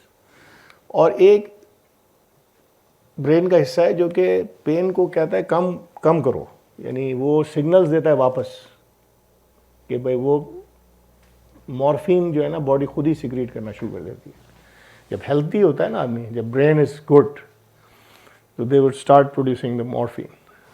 तो जब ब्रेन में प्रॉब्लम आ गई ना, तो वो सारी चीज़ें बीमार हो जाती हैं। वो जो सेल्फ हीलिंग का या पेन कम करने का है वो काम नहीं करता। तो ये जो है ना, हम इसको कहते हैं असेंडिंग, यानी यहाँ से जहाँ, फिर उसके बाद वापस मैसेज यहाँ से यहाँ वापस आती है, असेंडिंग एंड डिसेंडिंग राइट। तो इसमें आपको मेरा से डिसेंडिंग जो है वो तो ये जो है ना मैसेजेस वापस आ रही हैं, अब ये वापस आ रही हैं। और यहाँ पे जो है ना opioid, this is the morphine, body के अंदर जो है ना मॉर्फिन मौजूद है, और वो in response to this distension in the colon, तो कुछ लोगों की आप कोलन डिस्टेंड करें उनको कोई दर्द ही नहीं होता। This is based on experiments. कुछ लोगों की ज़रा सी की वो चिल्लाने लगता है, उछलने लगता है, because whatever reason his brain is not doing what is suppose to do. And this is what we see in real life as physician also over time, again and again. और उसके बाद ये जो विशेष circle है, इसमें ये जो severe disease यहाँ पे हो जाती है. शुरू में तो यह है कि आपको माइल्ड सिम्टम्स आ रही हैं, बाउल इंजरी हो गई. एक इसकी एग्जांपल बड़ी अच्छी एक एग्जांपल है कि लोगों को, ये पाकिस्तान में बड़ा कॉमन है मेरे ख्याल से, कि लोगों को गट में इन्फेक्शन बहुत होते हैं और फ्लैजिल बहुत खाते हैं लोग यहाँ पे. पता नहीं क्यों खाते हैं, आई डोंट नो. नहीं खानी चाहिए, कोई फ़ायदा नहीं है. तो कभी बचपन में कोई पैरासाइट हो गया, क्योंकि हमारा पानी कंटेमिनेटेड है ना, हमारी तो सीवरेज लाइंस मिली हुई हैं सारी वाटर लाइंस के साथ. तो एक दफ़ा गट में अगर इन्फेक्शन हो गया तो वो उसके बाद वो सिम्टम्स कभी कभार लॉन्ग लास्टिंग हो जाती हैं, ठीक है ना. उसके बाद वो फ्लैजिल पे फ्लैजिल दे रहा है, फ्लैजिल पे फ्लैजिल दे रहा है, हालांकि इन्फेक्शन तो ख़त्म हो गया है. इट विल गेट बेटर, और उसके भी फिर ट्रीटमेंट्स हैं हमारे पास जो based on science we have found, but that's not Flagyl, that treatment is not Flagyl. यहाँ पे हर चीज़ का इलाज फ्लैजिल है. उसके बाद फिर उसमें जो चीज़ें शामिल हो जाती हैं, लाइफ स्ट्रेस, फिर साइकाइट्रिक डायग्नोसिस. बहुत ज़्यादा मरीज़ों के साथ में साइकाइट्रिक डायग्नोसिस होती है. एंग्जाइटी डायग्नोसिस हो जाती है, डिप्रेशन हो जाता है, बाइपोलर डिसऑर्डर हो जाता है, स्किज़ोफ्रेनिया हो जाता है, फिर अब्यूज़ की हिस्ट्री. तो जब ये सारी चीज़ें भी मिल जाती हैं, stress, psychiatric diagnosis, coping poor, abuse, then the symptoms become very severe. और उसके बाद डिसइनहिबिशन हो जाता है. डिसइनहिबिशन का मतलब है कि बॉडी इनहिबिट कर रही है पेन को, मॉर्फिन, वो डिसइनहिबिट हो जाता है, यानी अब वो काम वो हो ही नहीं रही, मॉर्फिन नहीं निकल रही. But that is related to this and it is based on science. क्योंकि वो जो ब्रेन के जो मैंने हिस्से आपको बताए ना, वो लाइट अप हो जाते हैं. जब आप टेस्टिंग करें पेट स्कैन से, तो they light up and show the difference between the people who are experiencing these symptoms and their chemicals are deranged. So that is proven by science.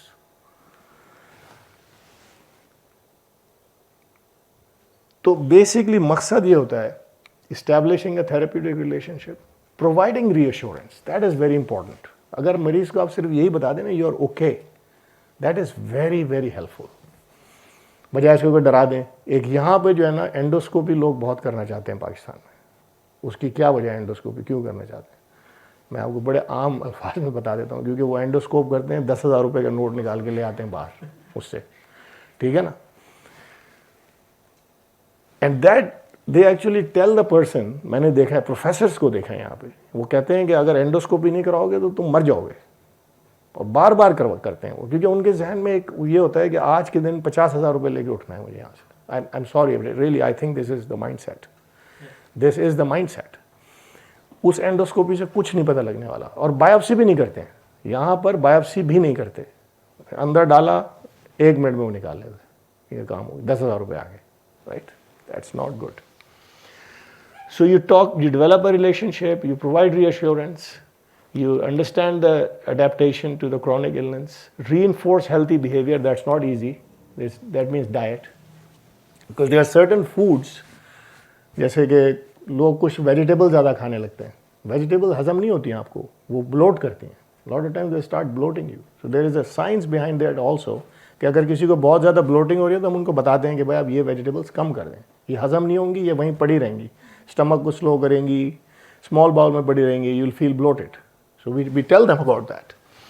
और उसके बाद जब बात इस हद तक आ गई कि डिसइनहिबिशन हो गया, जो मैंने आपको बताया कि वो जो मॉर्फिन वगैरह की जो सिग्नल्स हैं वही ख़त्म हो गए हैं, तो then we start giving them some pharmacology also, but very thoughtfully. ऐसे नहीं कि उठा के मुंह पे 10 दवाइयाँ मार दी. I mean, and we give it in low dosages and they really work. एक तो ये कि लोग सो नहीं रहे होते, सोना ख़त्म हो जाता है लोगों का. That's very bad. अगर नींद नहीं आ रही तो हर चीज़ और ख़राब हो जाती है. तो we give medicine that are not necessarily addicting medicines, they're absolutely not, but they actually do put you to sleep. और उनको आप 6-8 हफ्ते, 2-3-6 महीने खा लें, that is good, and then you try to improve your lifestyle. या जो भी स्ट्रेस है उससे बाहर निकल आए, then you can slowly wean off those drugs also. They are not addicting drugs. So we use them very cautiously, although very very cautiously.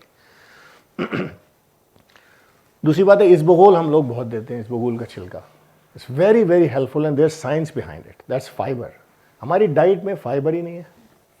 चावल, आलू, रोटी भी अब साफ करके छान निकाल के वो सफ़ेद आटे की बनती है, राइट। तो इसबगोल का की जो छिलका है वो बड़ी ज़बरदस्त चीज़ है, क्योंकि it gives you the fibre and it will move your bowel. तो constipation is a very very common symptom, very very common. और कॉन्स्टिपेशन हम इस तरह से डिफाइन करते हैं कि पेशेंट के स्टूल हार्ड हो गए। ज़रूरी नहीं है कि स्टूल वो रोज़ाना जा रहा है या नहीं जा रहा है, रोज़ जा भी रहा है, लेकिन स्टूल हार्ड है एंड हैज़ टू स्ट्रेन। वो बैठा हुआ है, जोर लगा रहा है, 15, 20, 30 मिनट जोर लगा रहा है। They are very good treatments of constipation that really work very, but you have to understand, you have to define and give a diagnosis, right, you have to give a diagnosis. फिर वो constipation एक होता है जो कि slow transit की वजह से होता है कि कोलन मूव नहीं कर रही, एक होता है irritable bowel which is more of a disorder of gut brain. उनको भी डिफ्रेंशिएट करते हैं, फिर उस हिसाब से उनको ट्रीट किया जाता है। And people actually feel better if you treat them right, they are going to feel better, you know. Major depression, you have to diagnose depression, you have to diagnose anxiety, and that is based on questionnaires. You have to ask them to fill up a questionnaire. Self reported होते हैं, वो patient खुद बताता है कि घबराहट तो नहीं हो रही है, डर तो नहीं लग रहा है, नींद नहीं आ रही है। तो उन सबको मिला के 10-12 सवालों को मिला के एक स्कोर आता है, फिर उस स्कोर पे हम डिफाइन करते हैं कि एंग्जाइटी है या नहीं है, and then we treat them accordingly. Psychotherapy, behavioural treatment, तो मैं तो एरिज़ोना में मेरे आसपास I know a few behavioural therapist that I trust, I send my patients to them, और मैं उनको कहता हूँ कि उनको जाके दिखाएं। वो आधा घंटा बात करेगा, फिर उसकी साइकोथेरेपी टेक्निक्स होती हैं, and that really helps them, you know. तो और क्या है आगे, तो इनको हम जो दवाइयाँ हैं इनको हम कहते हैं न्यूरोमॉड्यूलेटर्स। इनको हम एंटी डिप्रेसेंट या एंटी साइकोटिक्स नहीं करते, इनको न्यूरोमॉड्यूलेटर्स कहते हैं। तो जो केमिकल्स होते हैं ना ब्रेन में, सेरोटोनिन, नॉरएपिनेफ्रिन, इनका बैलेंस खराब हो जाता है because you are under stress, you have, or for whatever reason you are not happy with your life, for whatever reason you have been abused or whatever, so that is why we try to supplement those chemicals. Serotonin जो है ना, उसके लिए बहुत सी दवाइयाँ, serotonin Uptake inhibitors and SSRIs का नाम आपने सुना होगा, तो वो देते हैं, ट्राइसाइक्लिक एंटी डिप्रेशन देते हैं, but again very thoughtfully, very very thoughtfully, and these are not necessarily bad drugs, we give it in small doses and let the people recover slowly, क्योंकि सालों का अब्यूज़ है, सालों। अभी पाकिस्तान में आप देखें लाइफ कितनी फ्रस्ट्रेटिंग है यहाँ पे लोगों के लिए, पैसे नहीं है, बच्चे हैं, बच्चों को कुछ पता नहीं है कि कहाँ जा रहे हैं बच्चे, I mean it's terrible, right. तो कितनी स्ट्रेस है लाइफ में। But I think Pakistan situation is, I don't know where we are going, I don't know how we are going to fix it. So yeah, so then there are medicines, and then ये तो it is beyond the scope of this lecture, but so gastroenterologists actually become like mini psychiatrists also because of the gut-brain interaction. So the bottom line is that you diagnose things with tests. You don't over-test because over-testing is expensive and it can be harmful. आप colonoscopy के साथ anaesthesia भी दे रहे हैं ना, अब उसने patient ने कॉल करके क्या बोला कि मैं तो उठ ही नहीं सकती एनेस्थीसिया के बाद, she is having a problem. So any test, any invasive test you will do will have problems. So you need a doctor who really is first of all well trained, and then the person is going to invest his time. Everybody needs money. I need it also. Lekin still I like to practice as a community service, even though I'm getting paid, but I feel like I have to contribute to whichever community I'm working. If I'm working in Arizona Mesa, that's my community. I have to do the best for my community. If I'm working in Islamabad, I want to do the best. So we can open up further questions now, right? Thank you. Thank you very much.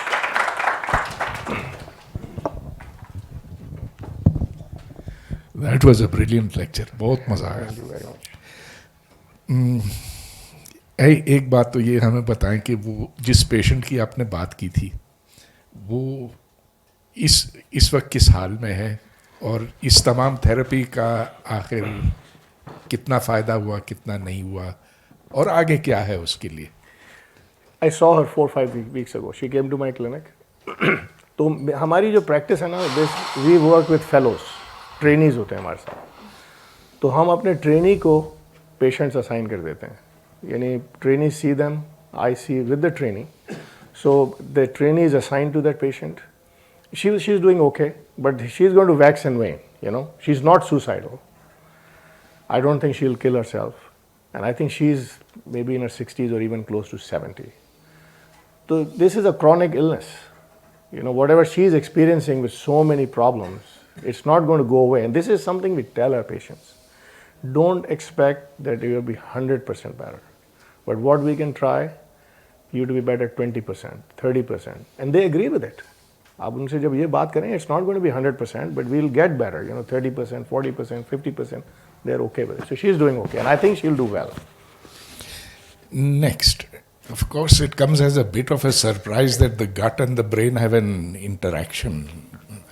But what about the brain and the heart?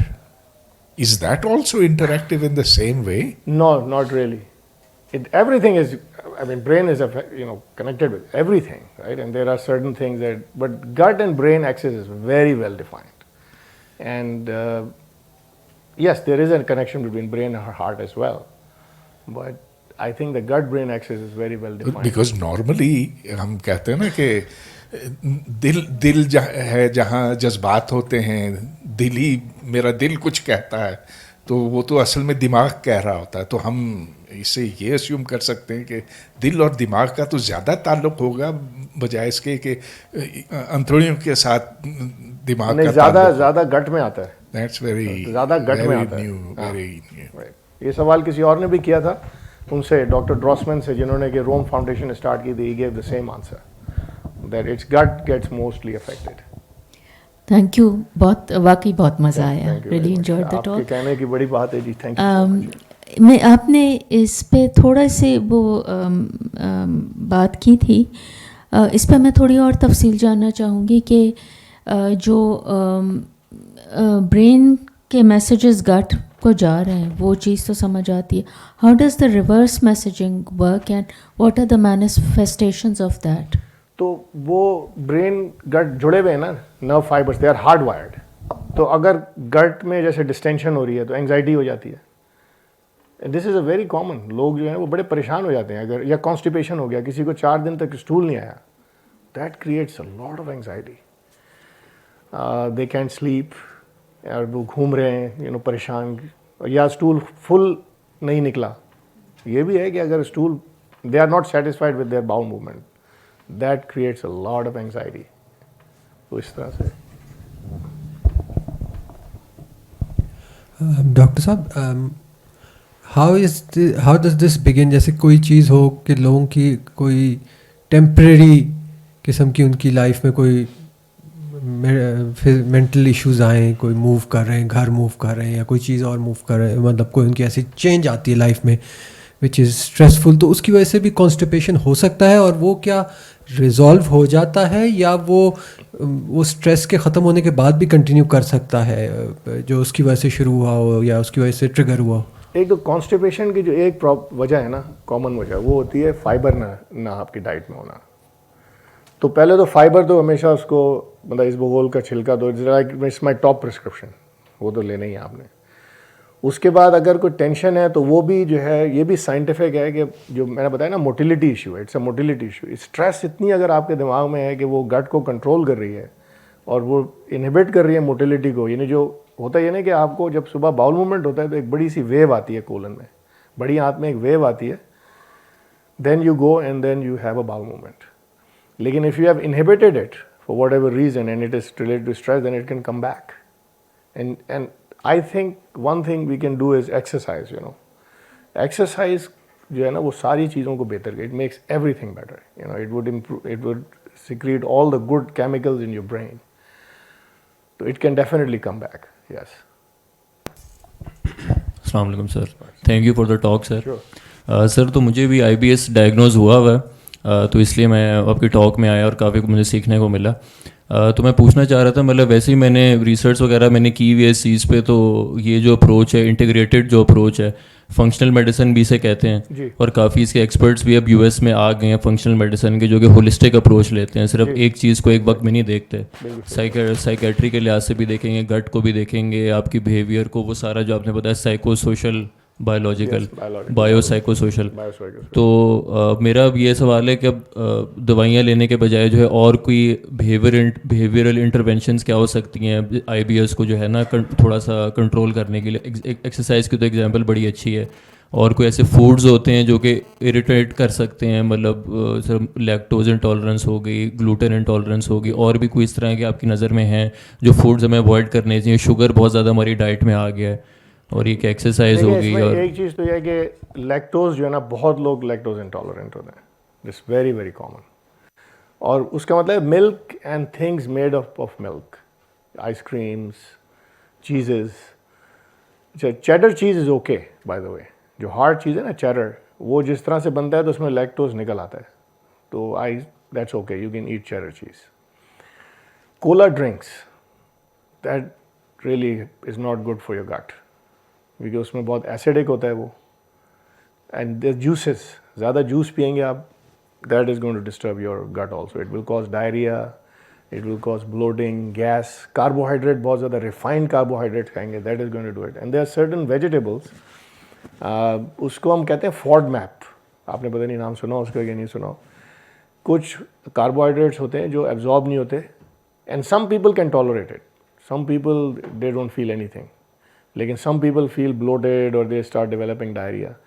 तो उसकी long list है, उसकी fought map की जो है ना long list है, Google पे उसको सर्च करें, जैसे ब्रोकलीज हैं, ब्रसल स्प्राउट्स हैं, lot of vegetables that cause problems. तो उनको फिर हम आहिस्ता आहिस्ता करके पेशेंट से कहते हैं कि एक एक करके इसको निकालें, and then go back. If you are doing okay then you can go back.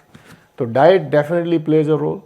Coffee drinking, a lot of coffee अगर आप ज़्यादा पियेंगे तो वो भी हार्ट बर्न करती है, रिफ्लक्स करती है। Orange juice is bad. Fried food, over eating, obviously those things will do the same. Hello sir, बहुत कुछ सीखने को मिला। जैसे आपने बताया कि फ्लाई जेल यहाँ पे बहुत लोग आते हैं, I am one of them. तो सर मेरा जो बीएस कैरियर था 16 to 20, मुझे ये बीमारी बहुत हो रही थी, disorder by gut brain interaction. Sir जो मेरे एग्ज़ाम के दिन आते थे तो मुझे ये चीज़ बहुत फील होती थी, तो एग्ज़ाम के डेज में ये फील हो रहा था। फिर रिसेंटली 2022 में मैं डेंगू हुआ, तो यही इस्लामाबाद में था। अगर आप देखा जाए कि विलेज लाइफ, कोयटा, बलूचिस्तान, इस तरह। मैं इस्लामाबाद की बात कर रहा हूँ कि मैं इधर हॉस्पिटल गया, मैं डेंगू हुआ था, तो मुझे वो जो सिम्टम्स थे, मुझे फर्स्ट टाइम था, बेचैनी हो रही थी, वो समझ नहीं आता, बुखार है। तो जैसे मैं गया, वही आपकी बात है, 1 मिनट में उसने ड्रिप लगा लिया, मुझे पता ही नहीं चला, मैं उधर बेड पे था। तो वो हुआ, उसके बाद मैं चला गया, मेडिसिन दिया, नेक्स्ट डे फिर मैं उधर उस हॉस्पिटल चला गया, उसने फिर एक एक टेबलेट दे रहे थे, इसमें 5 दिन गुजर गए। टेस्ट भी किया, बोलते कुछ नहीं है। उसके बाद मैं जो वाइट ब्लड सेल्स थे वो बहुत कम हुए, मुझे बीमारी बहुत हाई हुई। फिर मैं अली मेडिकल कॉलेज गया, वहाँ से यूके से डॉक्टर ग्रेजुएट हुआ, तो उसने यही मेडिसिन दिया, आगे से सुना नहीं उसने। बस मैंने उसको यही बात सिंपल सी की कि डॉक्टर साहब आप सिर्फ मुझे सुनो। उसने बोला सही ठीक है आप बोल दे। जैसे मैंने बता दिया, बस वहाँ से मैं निकल के, जो मेरे फ्रेंड था उसने बताया कि इस तरह ये बेचैन हुआ, मेंटली मैं बहुत ज़्यादा डिस्टर्ब हुआ इस बीमारी से।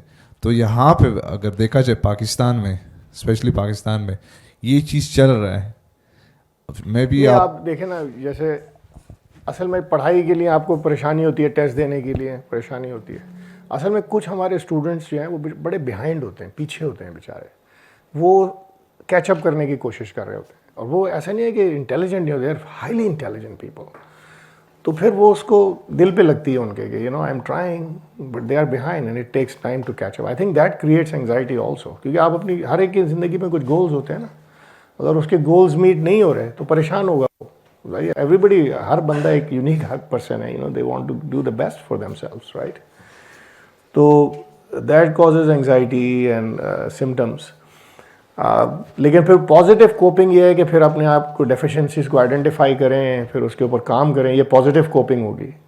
अब dengue is a very severe disease, can be a very very severe disease, और अगर ऑलरेडी बंदे को अंडरलाइंग एंग्जाइटी वगैरह है तो then it can create more problems, right?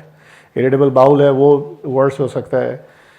और यहाँ पे तो लोगों के पास टाइम बिल्कुल ही नहीं है ना डॉक्टरों के पास, क्योंकि रुपी टू डॉलर कन्वर्जन जो है अब तो इतना ख़राब हो गया है कि how will they make money, they have to see a lot of patients, तो but do positive things in your life, whatever, stay positive, exercise, whatever you can do and see a doctor who can prescribe you some good medicine. If you're still not feeling well, treatment हो सकता है आपका.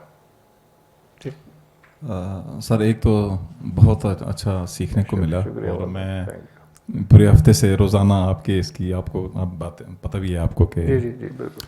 अच्छा sir, आपने बताया कि tension या यो anxiety है इसकी वजह से आपको हो सकता है. जी, लेकिन बच्चों में कैसे होता है?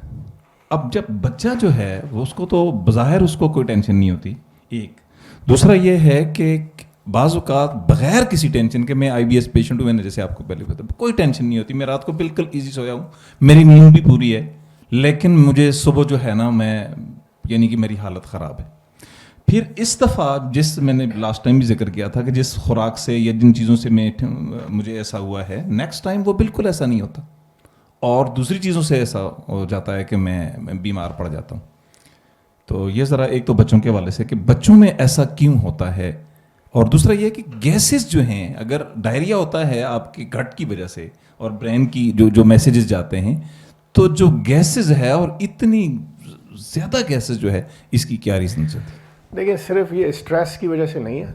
It's not only because of stress, it is one of the reasons, right. And there are some good treatments also. जैसे अगर गैसेज हो रही है ना, ब्लोटिंग हो रही है, उसको हम डिस्पेप्सिया कहते हैं, तो हम इसके लिए एक दवाई इस्तेमाल करते हैं, एंटीबायोटिक, उसको कहते हैं रिफैक्सिमिन, और वो 2 वीक्स के लिए हम देते हैं, and we can give like 2 or 3 courses in like a year, और उससे बहुत वो ब्लोटिंग और गैसेस ख़त्म हो जाती हैं. There are other treatments also, which is not necessarily related to stress. So depending on what the symptoms are, there are treatments which have been authenticated by good research जो इस्तेमाल की जा सकती हैं. बच्चों में डिपेंड करता है कि क्या एज है. मैं तो खैर I am not a paediatrician, लेकिन टीनेजर्स में तो बहुत प्रॉब्लम्स होती हैं, लेकिन they are going through their phase, teenagers, तो उनमें एंग्जाइटी वगैरह बहुत होती है. They are competing with each other and they are trying to excel in their class और वट एवर, यू नो, तो उनके बड़ी प्रेशर में होती है लाइफ टीनेजर्स की. तो मैं असल में जो छोटे बच्चे हैं उनकी बात कर रहा हूँ, 7, 5, 6, 7, 8 साल. That is beyond my scope. मुझे नहीं पता कि उनमें इरिटेबल बाउल कितना होता है. मेरा नहीं ख्याल कि इरिटेबल बाउल बहुत ज़्यादा होता है छोटे बच्चों में. I don't think so. जी. First of all, thank you, sir, for it was बहुत इंसाइटफुल सेशन था.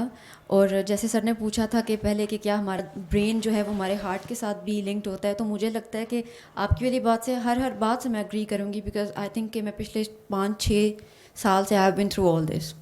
मेरा स्टमक का बहुत ज़्यादा इशू था, and I am still on medication.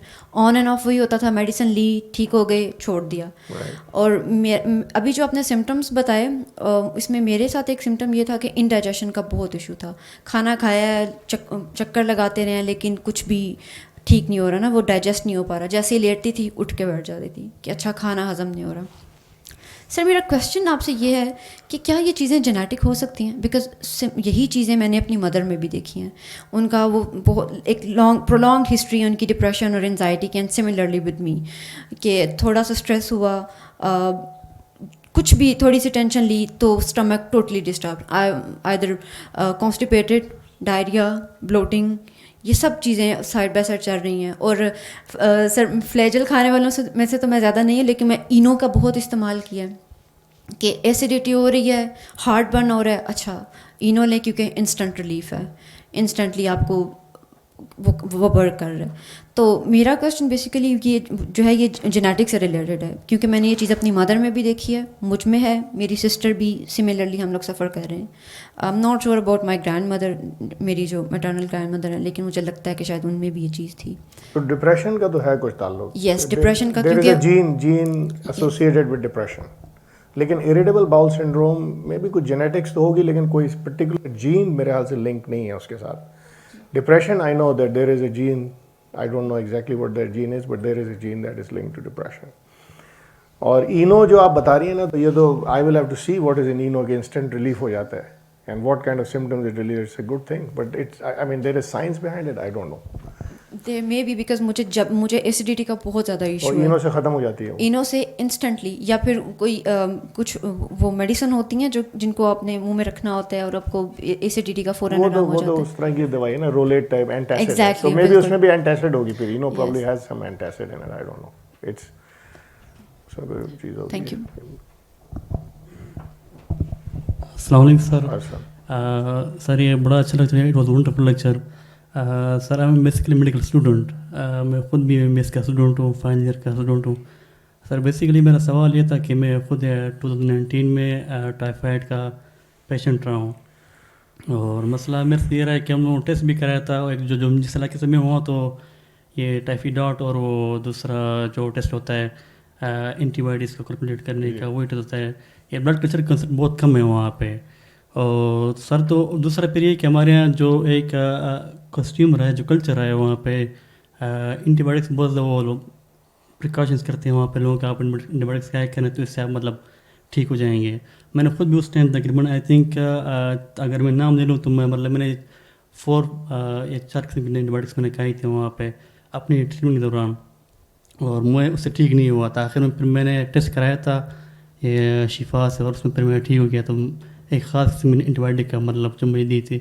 अब सर मेरा सवाल ये है कि हमारे यहाँ तो पाकिस्तान में कल्चर बना हुआ है कि एंटीबायोटिक बहुत देते हैं पेशेंट्स को, क्या इस चीज़ को कोप अप कर सकते हैं? क्या स्टेप्स लिए जा सकते हैं?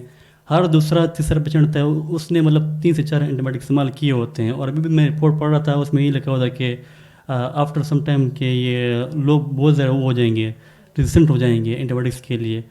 तो इसका कोई हल है, कोई तरीका है, या प्री टाइफाइड मतलब किस तरह कोप करें? मैं खुद हम जो जहाँ मैं रह रहा हूँ वहाँ मेरे ख्याल से जहाँ तक मुझे लगता है मेरे अपनी फैमिली में सबको होता है एपिडेमिक, मेरे ख्याल से मुझे लगता है एंडेमिक होगा, एपिडेमिक होगा, इस तरह कुछ होगा।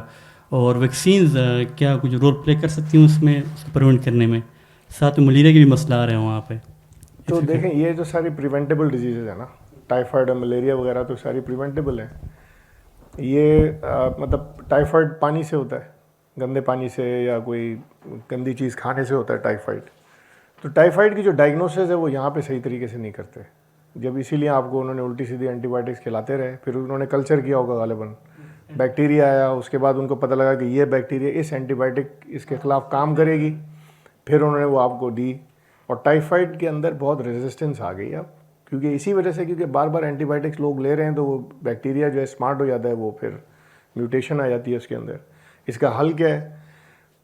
कोई भी दवाई आप खुद ख़रीद सकते हैं जाके फार्मेसी से, राइट? कोई प्रिस्क्रिप्शन की भी ज़रूरत नहीं है आपको, कोई रेगुलेशन ही नहीं है यहाँ पर। तो इसका तो यही है कि रेगुलेशन गवर्नमेंट का काम है ना कि रेगुलेट करे इसको, कि लेकिन मतलब ये तो दिस इज़ इम्पॉसिबल। और पता नहीं आपने कोई और चीज़ भी पूछी थी कि इसका टाइफाइड का वैक्सीन है, लेकिन पाकिस्तान में तो रेकमेंड नहीं करेंगे, because I guess you know this you should become immune to it yourself, you know, I mean it's an expensive vaccine, it is not 100% effective. I don't think it's an epidemic. लेकिन ये काम भी public health वालों का काम करने का है ना, कि देखें कि वाकई वैक्सीनेशन होना चाहिए क्या पाकिस्तान में टाइफाइड का। आई डोंट थिंक सो, क्योंकि ये रिकमेंडेड तो नहीं है कि टाइफाइड का वैक्सीन यहाँ पे लोगों को दिया जाए, दिस इज़ नॉट रिकमेंडेड। लेकिन अवेलेबल है टाइफाइड वैक्सीन, और ओरल वैक्सीन भी है टाइफाइड के लिए जा सकता है। आई थिंक इट इज़ 80-90% इफेक्टिव। तो मतलब अगर आपके एरिया में आपको लग रहा है तो ले ले फिर यार, लोगों को खिलाएं। लेकिन this is your own, from your own self, it should come from public health officials.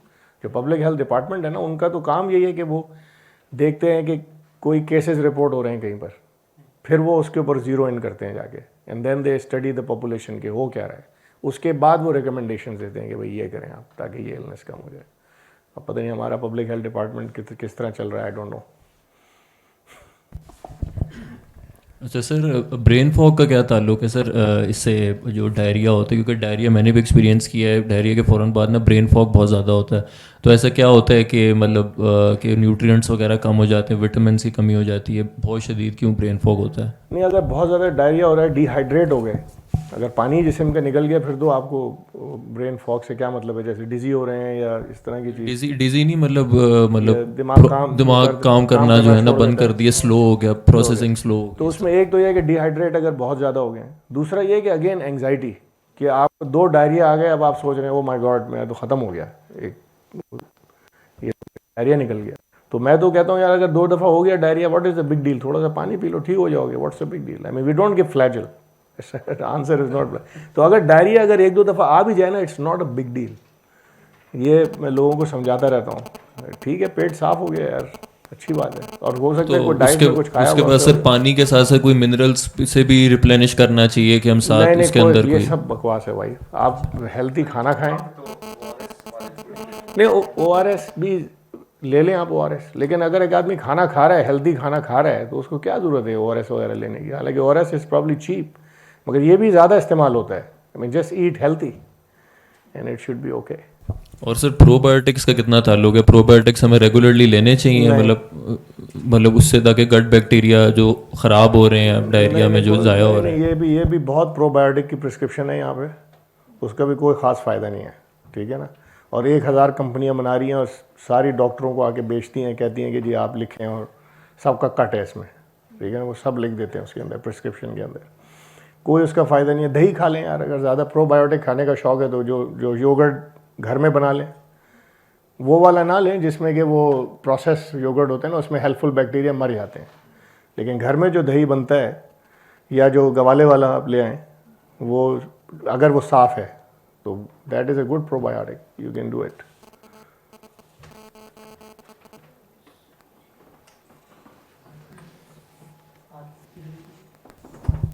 Sir ji one question related to ये मल्टीविटामिन्स सर. मल्टीविटामिन्स सर हम लड़के लेते हैं हमारे ये मेडिकल कम्युनिटी में बहुत ज़्यादा, इसी के बारे में क्या कहेंगे? क्या कह रहे हैं फिर? Multivitamins. Multivitamins? Yes sir. I don't recommend multivitamins. मतलब जब एक आदमी खाना बैलेंस डाइट खा रहा है और वो एब्जॉर्ब कर रहा है उसे, तो उसको मल्टीविटामिन्स की कोई ज़रूरत नहीं है. मल्टीविटामिन्स की भी स्पेसिफिक इंडिकेशन है. अगर किसी को सिरोसिस ऑफ लिवर होती है, हम उनको कहते हैं क्योंकि वो एब्जॉर्ब नहीं कर रहा होता है, उनको हम कहते हैं मल्टीविटामिन्स वगैरह.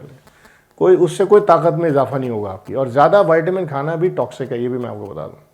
कुछ लोग होते हैं बहुत ये सप्लीमेंट्स और विटामिन इस्तेमाल करते हैं, इनकी बहुत टॉक्सिसिटी है. लिवर डैमेज हो सकता है, किडनी पे असर आ सकता है. Don't use these supplements and you're waste your money. You can ask questions. I'm fine with it. If anybody has any question, you can ask. आप भी पूछें, it's fine. सर ये डाइट से रिलेटेड क्वेश्चन है sir. Fasting और खुराक कम करना इसका असर होता है बॉडी पे? नहीं, ये तो बड़ा अच्छा लेक्चर लास्ट वीक उन्होंने दिया था. Intermittent fasting works. It's a great thing. उन्होंने बड़ा अच्छा लेक्चर दिया था उन्होंने यहाँ पे कि आप जो है वो दिन में सिर्फ 6 घंटे खाना खाएं and lose weight that way. I think it works. It's good science, but it's not easy, but it works. Sir my question might भी थोड़ा सा फनी होगा, बट मैं पूछना चाहूँगा सर. कभी कभी कोई बात पेट में रहे ना, तब भी पेट में दर्द होता है, तो हाउ वन कैन डिफरेंशिएट कि ये कौन सा वाला दर्द है? कोई बात पेट में रहे? जी जी. नहीं, वो तो वही बात हो गई ना, disorder of gut brain interaction हो गया ना. फिर तो मसला है कि अगर अपने दिल में चीज़ें रख रहे हैं, आप दिल में रख रहे हैं या पेट में रख रहे हैं, I don't know where you are keeping it. वो दिमाग में अगर कोई चीज़ें रख रहे हैं ना और एक्सप्रेस नहीं कर रहे हैं, तो that will create problem for sure. अच्छा सर, ये हम देखते हैं कि हमारी विटामिन डी की बाद दफ़ा बहुत डेफिशिएंसी हो जाती है, तो फिर वो इम्प्यूल्स भी देते हैं और टैबलेट्स भी देते हैं. तो क्या ये भी कोई ऐसा विटामिन्स के तौर पे हम यूज़ कर रहे होते हैं उस वक्त ये टैबलेट्स? नहीं, वो तो आप टेस्ट किया ना, विटामिन डी लेवल टेस्ट करके लेते हैं ना. अगर विटामिन डी का लेवल कम है फिर तो ज़रूर इस्तेमाल करें. वो तो लेवल लो आ रहा है ना, और लोगों में है किस वजह से, I am not sure why there is deficiency of vitamin D. लेकिन अगर वो डॉक्यूमेंटेड लो लेवल है तो इस्तेमाल करें, that's okay. Sir first of all thank you so much for this session. Sir मेरा क्वेश्चन है more about this brain part of the topic. Sir आपने ड्यूरिंग योर टॉक आपने बताया कि जो कार्बोनेटेड ड्रिंक्स होते हैं, कोला ड्रिंक्स जो होते हैं, वो हेल्पफुल नहीं होते, वो प्रॉब्लमेटिक ही होते हैं क्योंकि उनमें शुगर ज़्यादा होती है, जो भी रीज़न है. तो सर बाज़ औक़ात ये होता है कि जब गैस हो जाती है पेट में, तो वो है जनरल एक मिथ है या एक परसेप्शन है लोगों की कि आप कोई कार्बोनेटेड ड्रिंक पिए और वो ठीक हो जाएगी, और वो होती भी है ठीक. तो is it actually that drink या it is in the mind? I don't know. I mean पी लें भाई, फिर अगर आपको फ़ायदा कर रही है तो पी लें, लेकिन उसमें कैलोरीज भी हैं, ये याद रखें. It has calories. और अगर लोग मोटे बहुत इस वजह से होते हैं कि they take a lot of drinks, तो that's fine, you can take it. Sir ये सेशन चूँकि हमारे हर दूसरे सेशन की तरह द ब्लैक होल के फेसबुक पेज पे लाइव भी जा रहा है, तो we have plenty of audience online, और उनके भी कुछ क्वेश्चंस हैं. बेशतर जो है वो इस डिस्कशन में एड्रेस हो गए हैं, लेकिन चंद एक रह गए हैं, वो मैं आपके आगे रखता हूँ. Are there gender-specific differences in gut-brain interaction and the prevalence of digestive symptoms? If so, what are the underlying mechanisms? Gender तो है, फीमेल्स में बहुत ज़्यादा है ये. It is very very common in females, much more than males. और उसकी वजह ज़ाहिर बात है, विमेन आर सप्रेस्ड. और मतलब सुपरफिशियल वजह तो यही समझ में आती है कि अपने आप को वो they can not express themselves, they are forced to do things. आज़ादी नहीं है. Even in America where there is so called more freedom, we still see that more commonly in females. So yes, it is gender specific and it is related to the social, cultural norms. So is there the role of, can you elaborate on the role of inflammation in disorders of gut-brain interaction and its implications for treatment and management? तो inflammation तो जैसे मैंने कहा था ना कि अगर फ़र्ज़ करें किसी को कोई गैस्ट्रोएंटराइटिस हो गया एक दफ़ा, तो फिर वो अरसे तक उनको सिम्टम्स होती रहती हैं. तो उस इन्फ्लेमेशन को कम करने के लिए हम कभी कभार एंटीबायोटिक्स देते हैं, depending on what the diagnosis is, and it works. So inflammation को कंट्रोल करना चाहिए उस सिचुएशन में. अमाद खान पूछ रहे हैं, is there any possible correlation between gut issues and autism in children? होगा. I'm not aware of it. निकल आएगा, अगर है भी नहीं तो निकल आएगा बाद में, एसोसिएशन निकल आएगी कोई.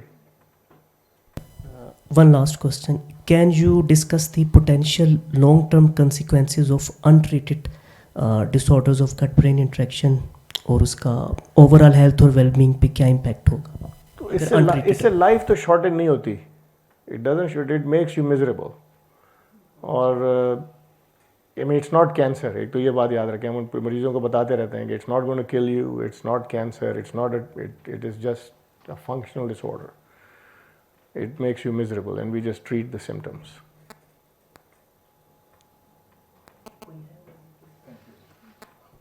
So बहुत शुक्रिया, thank you very much. का ओवरऑल हेल्थ और वेलबींग पे क्या इम्पैक्ट होगा? तो इससे लाइफ तो शॉर्टेन नहीं होती.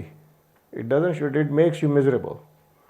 और I mean, it's not cancer. एक तो ये बात याद रखें, हम मरीजों को बताते रहते हैं कि it's not going to kill you, it's not cancer, it's not it is just a functional disorder. It makes you miserable and we just treat the symptoms.